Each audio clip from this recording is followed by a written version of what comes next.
আমরা ব্যতীত আইন শৃঙ্খলা রক্ষাকারী বাহিনীর সামনেই কাজ করা হয়েছে। এখন ফেসিবাদ, আগে রঙিন জামা পরা ফেসিবাদকে যেমন লাল কার্ড দেখিয়েছে জনগণ, আবার ফেসিবাদের রূপ নিয়ে কেউ আসলে তাকে ডাবল লাল কার্ড দেখায় দেওয়া হবে। এ বাংলাদেশ আর কোনো পরিবারের জমিদারি হবে না ইনশাআল্লাহ।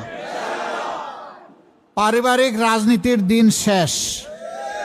ও রাজনীতি দেখতে দেখতে বাংলাদেশ ক্লান্ত হয়ে পড়েছে।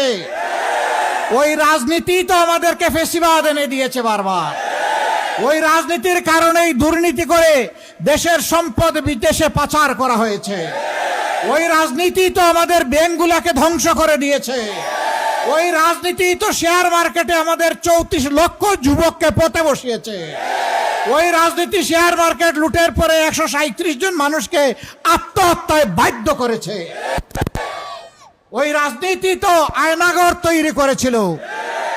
ওই রাজনীতি দেশের মানুষকে, বিশেষ করে মা বোনদের ইজ্জত সংরক্ষণে ব্যর্থ হয়েছে। অতীতের কুখাইসলত যারা ছাড়তে পারবে না, তারা আবার বাংলাদেশকে পিছনে নেওয়ার চেষ্টা করছে। বাংলাদেশের রাজনীতির চাকার পিছন দিকে যাবে না ইনশাআল্লাহ। এই যুবকরা এখন চাকা নিয়ে সামনে এগিয়ে যাবে। যুবক বন্ধুরা তৈরি হও। বাংলাদেশ নামক উড়োজাহাজের ককপিটে ক্যাপ্টেন হিসাবে তোমাদেরকে বসাতে চাই। আর সেই উড়োজাহাজের প্যাসেঞ্জার হয়ে প্যাসেঞ্জারের সিটে বসতে চাই। তোমরা দেশ চালাবা।